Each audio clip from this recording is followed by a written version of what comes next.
Isso. Números, capítulo de número 13, versículo 1. Enquanto você acha, vai glorificando a Jesus.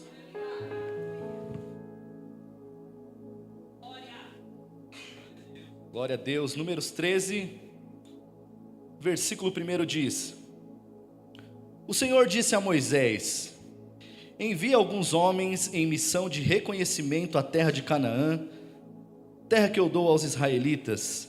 Envie um líder de cada tribo dos seus antepassados. Assim Moisés os enviou do deserto de Parã, conforme a ordem do Senhor. Todos eles eram chefes, diga comigo, todos eles eram chefes dos israelitas. Ao fim de 40 dias eles voltaram, versículo de número 25, ao fim de 40 dias eles voltaram da missão de reconhecimento daquela terra. Eles então retornaram a Moisés e Arão e a toda a comunidade de Israel em Cádiz, no deserto de Parã, onde prestaram relatório a eles e a toda a comunidade de Israel, e lhes mostraram os frutos da terra. Versículo 27. E deram o seguinte relatório a Moisés: Entramos na terra a qual você nos enviou, onde manam leite e mel.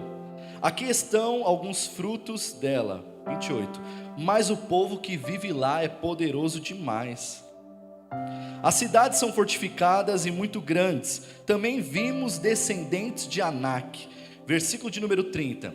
Então Caleb, diga comigo, então Caleb fez calar o povo perante Moisés e disse: Subamos e tomamos posse da terra, é certo que venceremos. Digam após mim: é certo que venceremos. Quem crê nessa palavra? Eu quero falar hoje com você sobre um título: Destravando a minha visão. Vira para o irmão que está do seu lado e diga assim: Deus quer destravar a sua visão. Mas fala com voz de profeta, dedinho de profeta. Fala para ele: Deus quer destravar a sua visão, meu irmão. Quem crê nisso pode glorificar Jesus aí? Se o seu irmão estiver um pouco dormindo, sacode ele aí e fala: até o final desse culto seu cálice vai transbordar, querido. Destravando a minha visão. Essa foi uma palavra que o Senhor colocou no meu coração no dia de ontem. Eu quero dividir ela com você. A Bíblia diz que onde não há visão, o povo perece. Se você pegar as grandes empresas, as mais influentes, as que cresceram mais nos 4 continentes da terra, você vai ver que essas empresas trabalham com visão, missão e valores. A visão é onde a empresa quer chegar, a missão é a forma que a empresa vai se desdobrar para alcançar o seu objetivo. E os valores é como se fossem as 4 linhas. É a diretriz para que nós possamos cumprir a missão, para que cheguemos até a visão. A visão ela é muito importante, irmãos.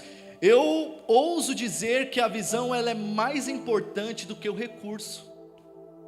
Porque muitas vezes nós caminhamos por recurso, nós caminhamos por sentimento, nós caminhamos por fatores exteriores, porque nós nos esquecemos da visão. E a própria palavra de Deus diz que onde não há visão, o povo perece. Então a visão é mais importante do que qualquer coisa. Diga assim comigo: se Deus me deu uma visão, é o suficiente. Eu não preciso de dinheiro, eu não preciso de aprovação humana, eu não preciso de nada. Se Deus me deu uma visão, irmão, pode ir com tudo que Ele é contigo. A visão ela é muito importante. Quando eu olho para esse texto, eu vejo aqui uma ocasião provocada por Deus. Deus é um Deus provocativo. E o que eu estou dizendo aqui não é uma heresia, eu vou provar até o final dessa mensagem. Deus é um Deus provocativo, porque estava indo tudo bem. Até números 13 estava indo tudo bem, mas Deus fala com Moisés, dizendo: Moisés, agora você vai fazer o seguinte: você vai levantar 12 líderes, 12 líderes, um de cada tribo. Afinal de contas, Jacó passou a herança para os seus filhos, e eram 12 tribos que compunham o país de Israel. Você vai levantar um líder de cada tribo, e vocês vão espiar a terra que eu já prometi para vocês. Vocês vão espiar essa terra, para que o povo que for lá me traga um relatório. Deus já não sabia como era a terra? Sim ou não? Deus já não havia dado a promessa? Então por que espiar a terra? Essa ocasião não termina muito bem, porque foi exatamente aqui em números 13 que houve a separação entre a geração de Moisés e a geração de Josué. Então, quando Deus dá essa diretriz, Deus tinha uma finalidade. Deus provocou uma situação da qual não terminou muito bem, e que nós vamos entender até o fim dessa mensagem. Deus provoca situações, diga comigo, Deus provoca situações, e muitas vezes não termina tão bem quanto nós pensamos, mas é para que a visão seja cumprida, é para que o sentimento do povo esteja numa mesma página. Irmãos, eu acredito que existem muitas bênçãos e promessas que não conseguimos acessar por conta da visão. Quando a nossa visão está travada, preste bem atenção nisso, somos incapazes de enxergar as coisas sob a perspectiva da fé e das promessas de Deus. Eu quero te chamar a atenção para o fato de que o Deus dos nossos pais, o Deus dos nossos antepassados, o Deus dos nossos pais, aqueles que nos ganharam para Jesus, Ele continua o mesmo. O seu poder continua o mesmo, a palavra é a mesma, e ninguém pode impedir a ação do Espírito Santo. Você já parou e se perguntou por que nós não conseguimos romper em fé? Sabe por quê? Diga comigo, nossa visão define o nosso destino. Você sabia disso? A nossa visão determinará o que nós vamos viver daqui para frente. Quando nós olhamos para as promessas de Deus, nós podemos enxergá-las com os olhos da fé ou com a lente do medo, a decisão é sua. Eu vou repetir isso, quando nós olhamos para as promessas de Deus, nós podemos enxergá-las com os olhos da fé ou com as lentes do medo. Os 12 espias viram uma mesma terra, mas chegaram a conclusões totalmente diferentes. Um povo que participou das mesmas bênçãos, um povo que participou dos mesmos milagres, um povo que foi enviado, e nós estamos falando de líderes, nós não estamos falando de pessoas propedêuticas, de pessoas que estavam dando seus primeiros passos na fé, nós estamos falando de chefes das tribos de Israel. Como pode 12 pessoas enxergarem uma mesma situação e 10 enxergarem de uma perspectiva de medo e pessimismo, e apenas 2 enxergarem de uma perspectiva de fé e confiança em Deus?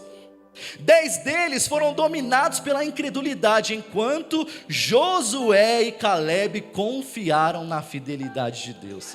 Será que nessa noite aqui nós temos Josués e Calebes para confiarem na fidelidade de Deus? A Bíblia diz que se nós formos infiéis, Ele permanece fiel, querido, pois Ele não pode negar-se a si mesmo. Então a escolha é sua, a escolha é minha, a escolha é nossa. Ou nós olhamos para as situações com as óticas da incredulidade, ou nós olhamos e passamos a confiar na fidelidade de Deus, porque aquele que prometeu é fiel e Ele vai cumprir. Quantas palavras Deus já não liberou sobre a sua vida e elas não caíram por terra não. Deus não é sazonal, Deus não é temperamental, Deus não é como eu, que um dia estou bem, outro dia eu estou mal, e todo mundo percebe isso. Deus não, Deus é imutável. Vira para o irmão que está ao seu lado, diga: Deus é imutável, Deus é o mesmo, Deus não muda. A Bíblia diz que nele não há sombra de variações, Deus é o mesmo. Então essa história nos ensina que muitos ficaram paralisados diante das oportunidades que Deus coloca diante deles, porque suas mentes estão presas às dificuldades e não à promessa. Hoje veremos que o que trava a nossa visão e o que destrava a nossa visão tem muito a ver com aquilo que está dentro de nós. Diga comigo, os olhos são a candeia do corpo. Como você olha a situação é muito determinante para a forma que a sua alma vai se encontrar nesses últimos dias. Então eu quero pensar um pouco com você sobre o aspecto negativo da visão dos 10 espias pessimistas. E esses aspectos negativos, eles podem estar presentes na nossa vida também, sem que nós possamos nos dar conta. Então eu quero pensar com você em 3 aspectos. O primeiro deles é o foco nas dificuldades e não nas promessas. Você é uma pessoa que põe o seu foco nas dificuldades, ou você é uma pessoa que põe o seu foco nas promessas de Deus? Quem está com a Bíblia aberta diz amém.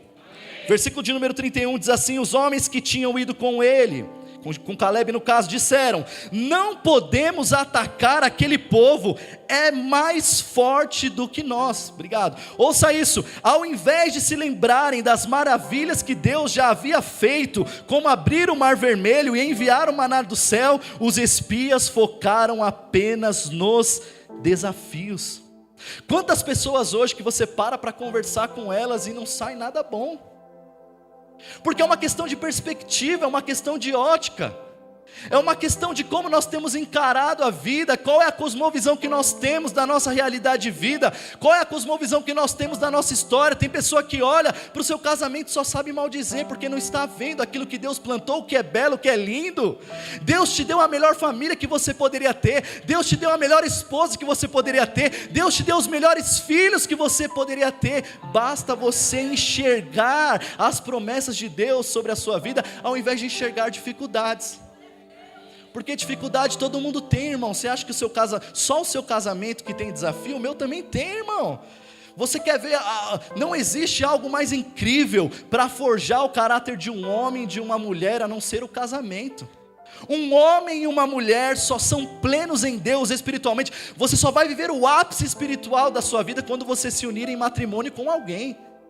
Então, como que você está enxergando as coisas? Esse aspecto negativo foi encontrado nos 10 espias. Eles olharam para o povo que era gigante e não olharam para as promessas de Deus. Como nós temos enxergado, segundo aspecto, é o espírito de medo e de derrota. Em nome de Jesus, meu irmão, tire esse espírito de medo e de derrota da sua vida. E quando eu falo espírito de medo e de derrota, eu não estou falando necessariamente de um espírito maligno, mas quando a Bíblia fala de espírito, dependendo do campo semântico da palavra, a Bíblia está falando de sentimento e não de espírito propriamente dito, presbítero Tom. Então tira da sua vida esse espírito de medo e de derrota. Pastor, o que é o medo? E como ele trava a nossa visão? O medo é uma emoção natural, preste atenção, que pode ser tanto um mecanismo de proteção, quanto um obstáculo para o cumprimento dos propósitos de Deus. Quem entendeu isso? O medo é uma emoção natural que pode ser usado como um mecanismo de proteção. Por exemplo, se você estiver num prédio muito alto, que tem um paralelepípedo lá, você tem que ter medo para que você possa ter um mecanismo de proteção, para que você não caia do prédio. Mas, por outro lado, o medo excessivo, ele pode ser um obstáculo para o cumprimento das promessas de Deus na sua vida. Ele pode nos impedir de avançar, nos faz perder oportunidades, até nos afastar da presença de Deus, quando nos deixamos dominar por Ele. Então vamos sobre alguns desdobramentos do medo. O medo nasce da falta da confiança em Deus.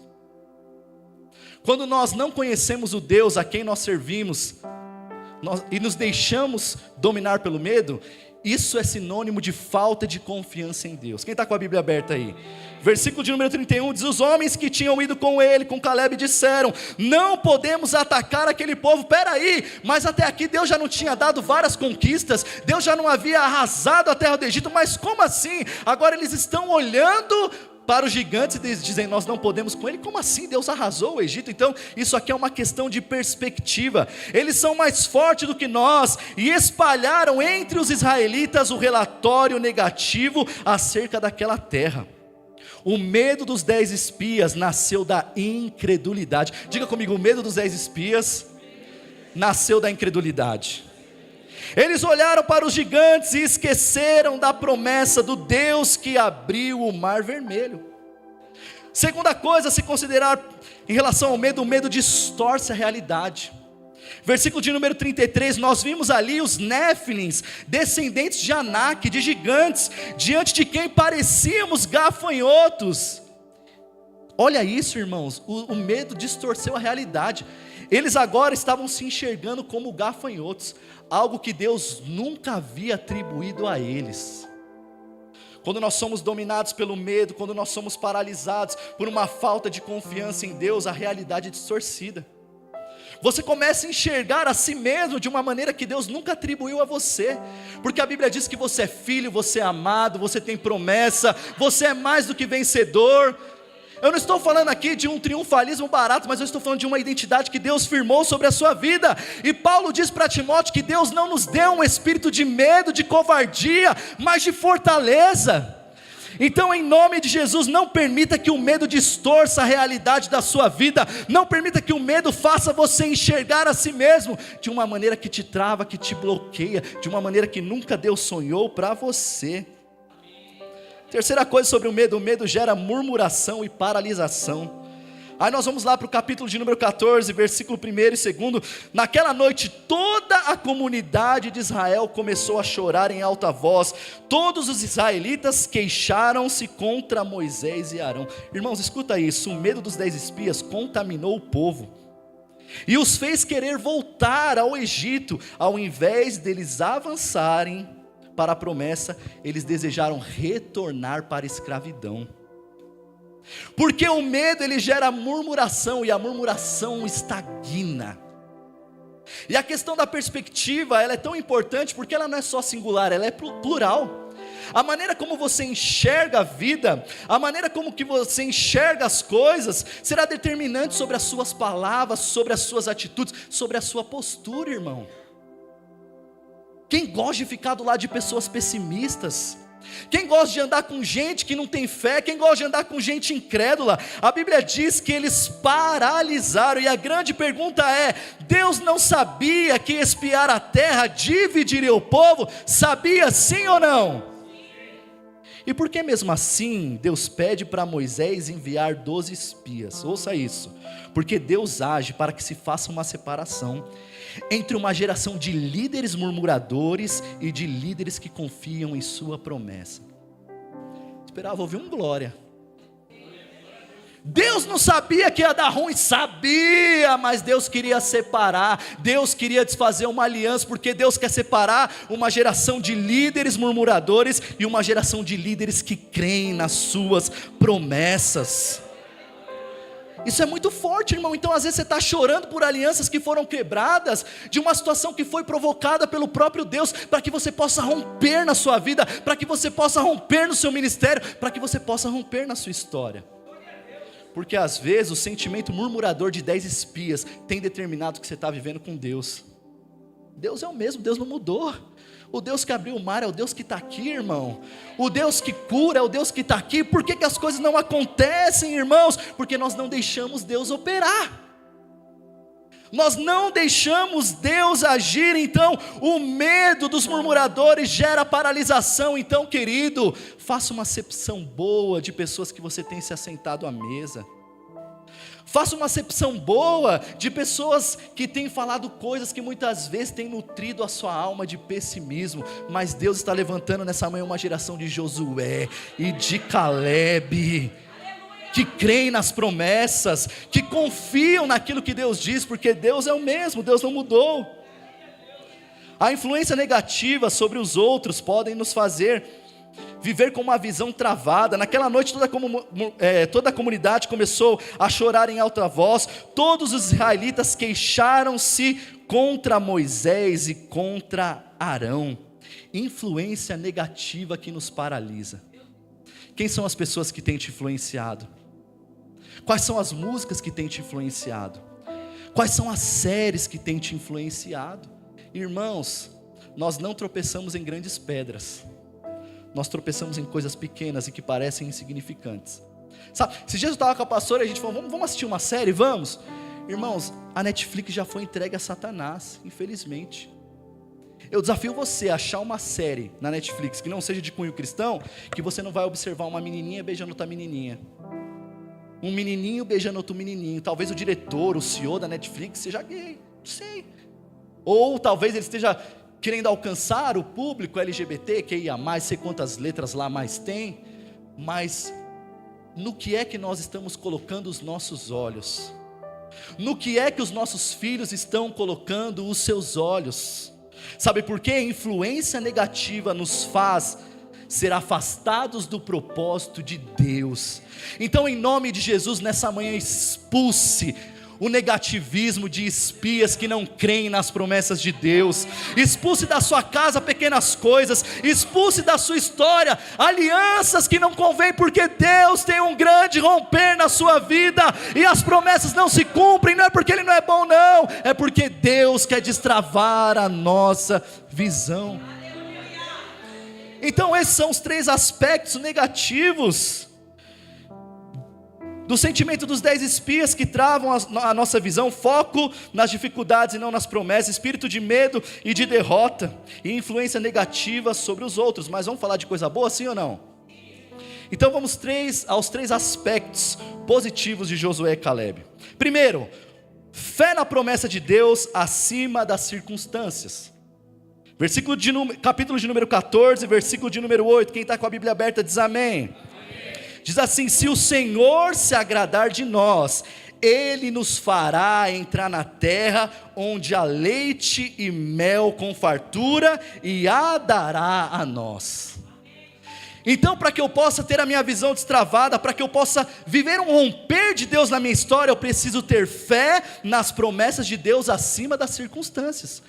Eu preguei aqui na quinta-feira que nós não vivemos de acordo com o sentimento da economia de um país, nós não podemos ser regidos por fatores exteriores, nós precisamos ter fé na promessa de Deus, na palavra dEle.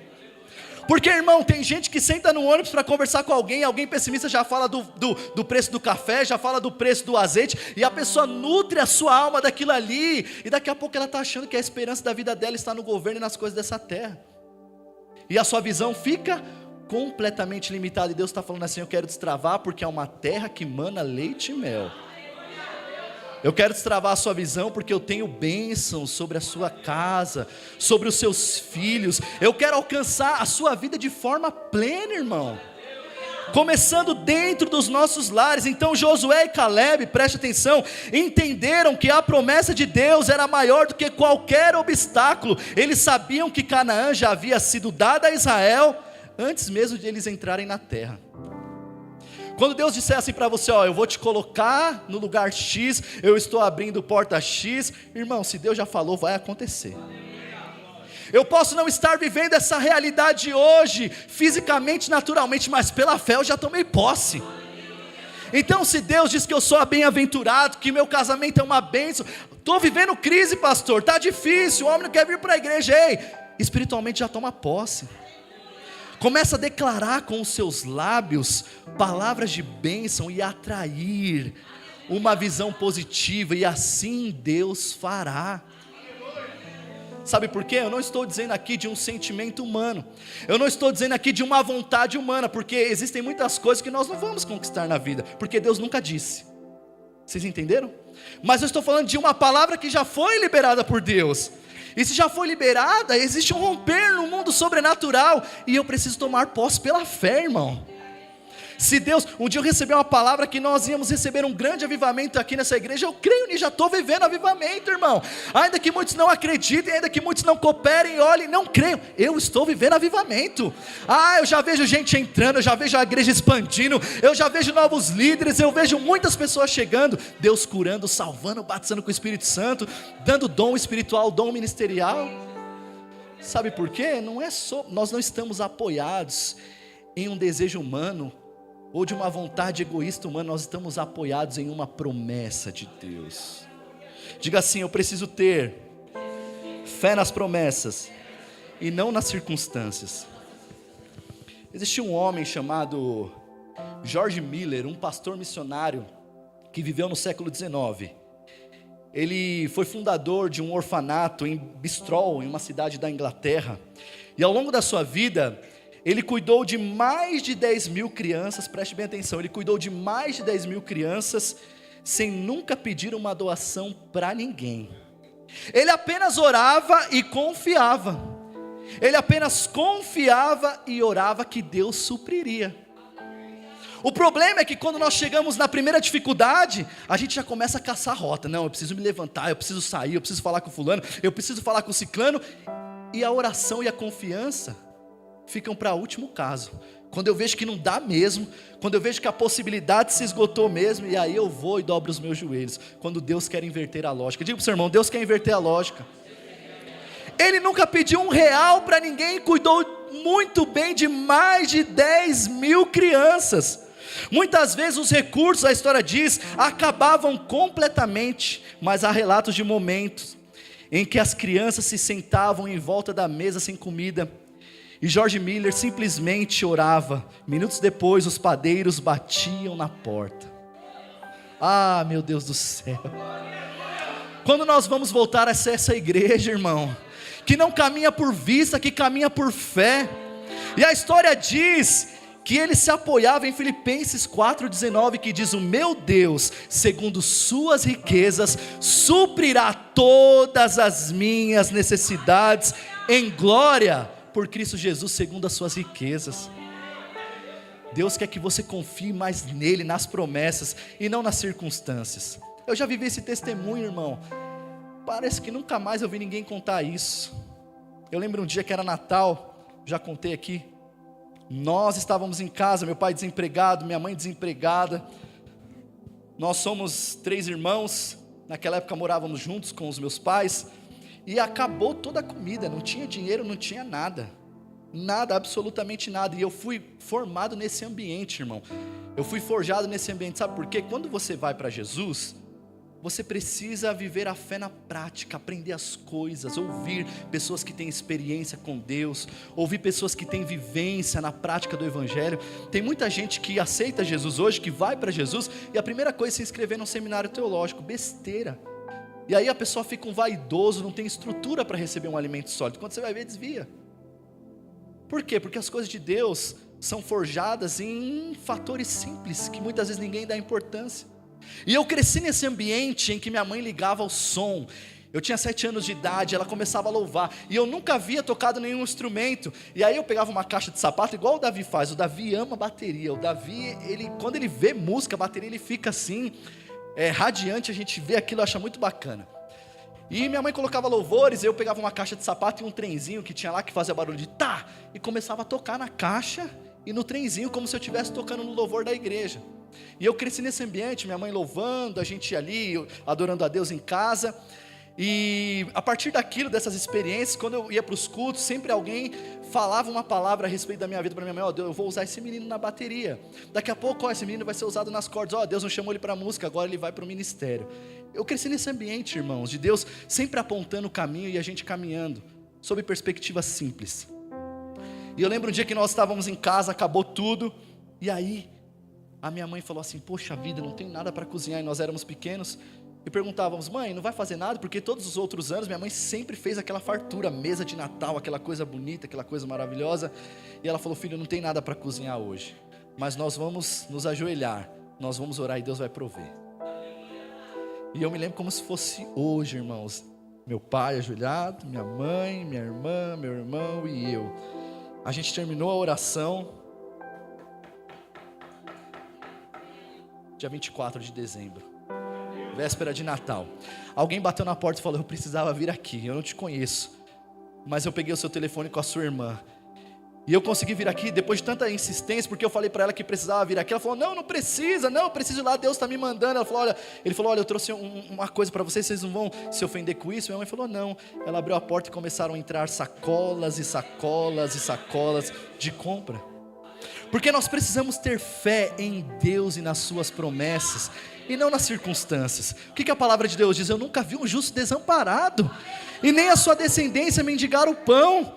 Então creia nas promessas de Deus e não caminhe por circunstâncias. Seja como George Miller, ore a Deus e Ele dará para você o recurso. Ele tinha uma visão: Deus me chamou para cuidar de crianças órfãos, então se Ele me chamou, eu vou fazer. Ele vai prover o recurso, Ele vai abrir a porta, eu só preciso me posicionar. Deus está falando com pessoas aqui nessa manhã. Qual foi a palavra que Deus já liberou já? Qual foi a promessa que Deus já deu para você? O que você está esperando, irmão? Pastor, eu estou esperando, caiu o recurso na minha conta. Não, irmão, dobra seu joelho que Deus vai viabilizar o caminho. Então a primeira coisa que destrava a minha visão é foco nas promessas e não nas circunstâncias. Segunda coisa, coragem. Diga comigo: coragem para enfrentar desafios. Coragem significa, segundo o dicionário, moral forte perante o perigo, firmeza de espírito para enfrentar situações emocional ou moralmente difíceis. Coragem, irmão, se coloca de pé. Sinônimos de coragem é ânimo, bravura, decisão, ímpeto, destemor. Tem crente que você olha para ele, você só vê desânimo. Você não consegue ser entusiasmado, porque tem sempre uma palavra de derrota, irmão. Troca o foco em nome de Jesus. Deus está querendo te usar para influenciar ambientes. Deus está querendo te usar para influenciar o seu local de trabalho. Deus está querendo te usar para influenciar a sua casa. Mas você precisa de coragem, irmão. Coragem para quê, pastor? Para romper com esse desânimo. Porque coragem, irmão, não existe uma unção de coragem, não. Não existe unção de coragem, não. Existem coisas que Deus derrama sobre nós, existem coisas que nós precisamos fazer. Coragem para enfrentar os desafios. Provérbios 24:10 diz assim: se te mostrares frouxo no dia da angústia, a tua força será pequena. Se te mostrares frouxo no dia da sua angústia, a sua força será pequena. Irmão, eu não sou super-herói da fé não, viu? Eu estou pregando aqui para gente de carne e osso como eu. Mas se tem uma coisa que eu determinei na minha vida, é não deixar influentes negativos me influenciar, não. Se tem uma coisa que eu coloquei na minha vida, é não deixar gente pessimista me influenciar, não. Sabe por quê? A Bíblia está dizendo: se te mostrares frouxo no dia da adversidade, sua força será assim. Assim como você enxerga, assim será. Então às vezes você está olhando para você e se colocando numa situação de coitado, hein? Às vezes é chato ouvir gente que é coitadinho. Até quando, irmão, se Deus não tem dó de você, Deus não tem pena de você, porque Ele colocou sobre você o Espírito Santo, Ele colocou sobre você a palavra, Ele colocou sobre você a unção de Deus. Então se você se mostrar frouxo no dia da adversidade, sua força será assim. Mas Deus está levantando uma geração de Josué e Calebe nessa manhã, uma geração que faz calar as vozes negativas, dizendo: ei, Deus já deu a promessa e nós vamos entrar na terra. Tem gigante lá? Tem, mas o nosso Deus é muito maior. O Deus que nos tirou com o braço forte da terra do Egito é o Deus que está aqui até hoje. Então a decisão é sua, irmão: morrer no Egito murmurando, ou ter coragem para dizer: eu vou me levantar. Eu vou me levantar. Sabe o filho pródigo? Eu gosto muito da passagem do filho pródigo, porque o cara estava na lama, o cara estava no fundo do poço, e ele tomou uma decisão que ninguém podia tomar por ele. Ele olhou e desejou comer as bolotas dos porcos. Olha a situação que nós chegamos quando a nossa visão está desalinhada com a vontade de Deus. Ele desejou comer a comida dos porcos, mas ele tomou uma decisão dizendo: eu vou me levantar. Levantar-me-ei e irei ter com meu Pai. Ei, sabe o que Jesus está dizendo para nós aqui nessa manhã? Existem atitudes que não são a sua esposa que vai tomar, que não é o seu filho, que não é o seu pastor, que não é o seu líder, é você. Ei, eu vou me levantar e vou ter coragem para conquistar o que Deus já liberou. Porque às vezes, irmão, a gente está esperando o anjo descer. O anjo não vai descer, não. Senhor, envia um anjo com uma espada desembainhada de fogo. Ou então: Senhor, eu dou ordem para que os seus anjos. O primeiro que ninguém ora para anjo, a gente ora para Deus, e Deus dará ordem aos seus anjos para que nos guarde, para que nos livre. Então coragem, diga assim comigo: coragem. Eu preciso ter coragem. Sabe quando a Bíblia diz isso? Se te mostrares frouxo no dia da tua angústia, tua força será pequena. As pessoas estão olhando para você, esperando uma resposta dos céus. Você que é chefão de família aí, irmão, como que você é quando você está vivendo um tempo de crise? Será que sua esposa e seus filhos olham para você e te veem como um derrotado, porque às vezes você é frouxo? Ou será que a sua esposa e seus filhos te olham dizendo: eu quero imitar a fé do meu pai, porque meu pai pode estar chorando, mas ele está crente, ele está fazendo o papel dele de homem de Deus, de líder do meu lar. Irmãos, já vivi tanta crise na minha vida, mas eu nunca vi o meu pai dizer assim para mim: hoje eu não vou para o culto não, porque eu estou cansado. Se te mostrares frouxo no dia da tua adversidade, a tua força assim será. Que Deus levante entre nós a geração de Calebe, que faz calar as vozes inoportunas, as vozes que influenciam pessoas e geram ambientes pessimistas. Que Deus levante uma geração de Calebe dizendo: a terra é boa, a promessa foi liberada e nós vamos entrar, irmão. Tem muita gente voltando para trás, mas a escolha é sua, viver a promessa ou voltar para a terra do Egito. Você quer fazer parte da geração de Josué e de Calebe ou da geração de Moisés? Eu quero fazer parte da geração de Josué e Calebe. Diga comigo, tenha coragem para calar as vozes. Diga mais forte, para calar as vozes que às vezes te tiram do propósito. Preste atenção, preste bem atenção, irmão. Já vou terminar. Eles não ficaram massageando o ego do povo, como muitas vezes nós fazemos, tentando convencer pessoas que não têm aliança com Deus a acreditarem nas promessas, e acabamos nos embaraçando por causa desse tipo de gente. Você já parou para pensar que às vezes você não rompe, não é por causa de você, é por causa de quem está do seu lado? Pastor, você está pregando aqui uma desconstrução, uma quebra de aliança. Eu estou pregando o que Deus fez, e Deus está falando com pessoas aqui. Existem alianças que precisam ser quebradas na sua vida. Existem alianças que te puxam para trás e que te tiram do propósito. Então eu vou repetir para você, eles não ficaram massageando o ego do povo, como muitas vezes nós fazemos, tentando convencer pessoas que não têm aliança com Deus a acreditarem nas promessas, e acabamos nos embaraçando por causa desse tipo de gente. Sabe por quê? As promessas de Deus vão se cumprir, queiram os incrédulos ou não, queiram os murmuradores ou não. Eu faço parte da geração que toma posse da terra. Eu faço parte da geração que toma posse da terra. Então, irmão, faça calar as vozes inoportunas que te tiram do propósito de Deus.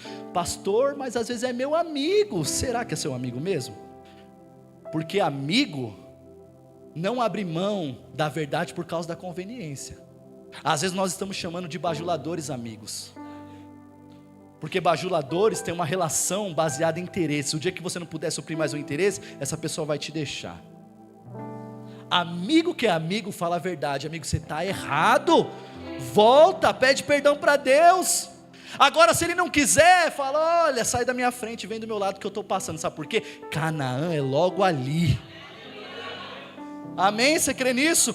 Canaã é logo ali. Então eu quero me cercar de pessoas que creem, de pessoas crentes, de pessoas que olham para o propósito, de pessoas como Josué e Calebe, que dizem assim: eu faço parte da geração que confia em Deus, que crê nas promessas e que acredita que o nosso Deus nos dará a terra por herança. Ah, meu querido, Deus está destravando a nossa visão nessa manhã aqui. Todo o pessimismo, todo o mal, toda a erva daninha que o diabo plantou caiu por terra, porque eu faço parte da geração que crê nas promessas de Deus. Ah, se é para Jesus, pode aplaudir, querido.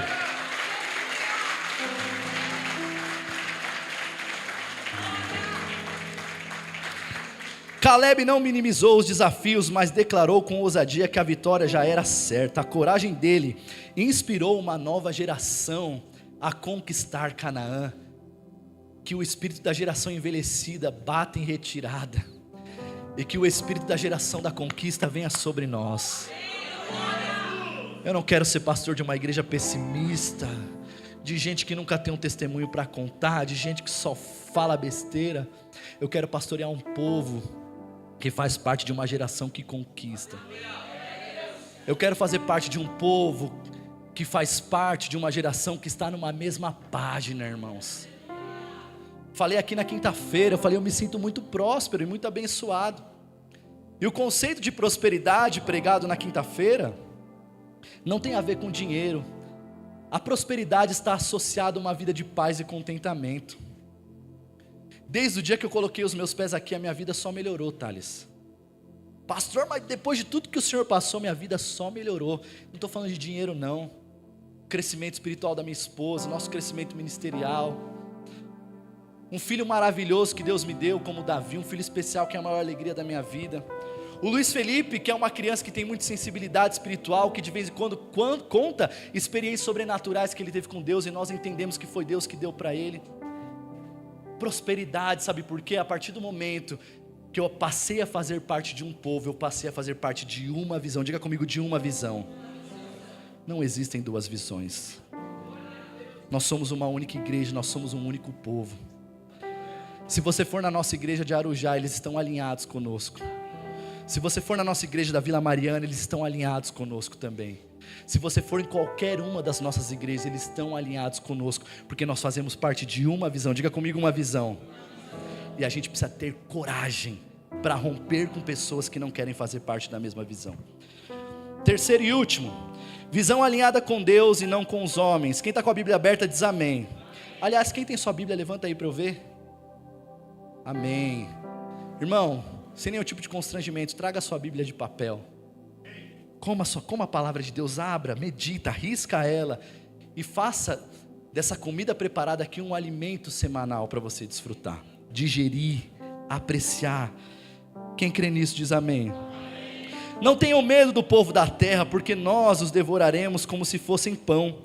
A proteção deles se foi, mas o Senhor está conosco. Diga, o Senhor está conosco. Não tenham medo deles. Josué e Caleb sabiam que a presença de Deus era a garantia de vitória. Ouça isso. Enquanto outros viam gigantes, eles viam um Deus todo-poderoso. Que as escamas dos nossos olhos caiam nessa manhã, para que todos nós enxerguemos uma mesma coisa.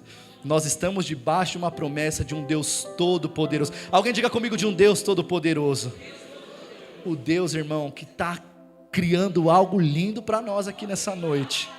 Ainda que estejamos cercados por perigos externos, não vivemos pelo que vemos, nós vivemos pela fé.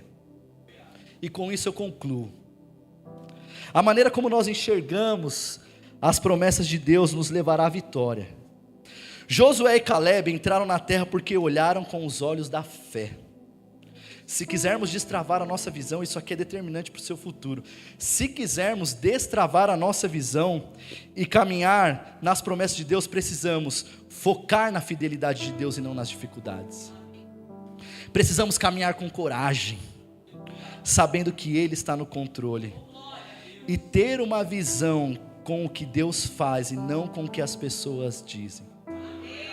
Pastor Felipe, o que Deus diz? Nós vamos encerrar com isso, Isaías 43:1. Mas agora diz o Senhor, aquele que te criou, ó Jacó, aquele que te formou, Israel: não temas, porque eu sou contigo. Eu o resgatei, eu o chamei pelo nome, e você é meu. Quando você atravessar as águas, eu estarei com você. E quando você atravessar os rios, ele não os cobrirão. Quando você andar em trevas, as trevas não te cobrirão, o fogo não queimará em ti. E aí Deus diz assim para você, que talvez hoje entrou aqui dizendo: Deus, eu estou com a visão desalinhada com o seu propósito, mas nunca é tarde. Sabe por quê? O nosso Deus é um Deus de oportunidades. Versículo 18 diz: esqueçam o que se foi e não vivam no passado. Vejam, eu estou fazendo uma coisa nova e ela está surgindo. Será que vocês não perceberam? Até no deserto eu vou abrir um caminho. Meu Deus! E vou criar um riacho no ermo. Sou eu mesmo, aquele que apaga as suas transgressões por amor de mim, e o que não se lembra mais dos seus pecados. Nós vivemos em uma geração hoje de oportunidades. A geração de Moisés participou de milagres, comeu do maná, experimentou da glória de Deus, mas morreu no deserto. E Deus está te dizendo nessa manhã: você não vai morrer nesse deserto, porque eu sou o Deus que te chamei, que te escolhi, que crio caminhos, que te chamo pelo nome.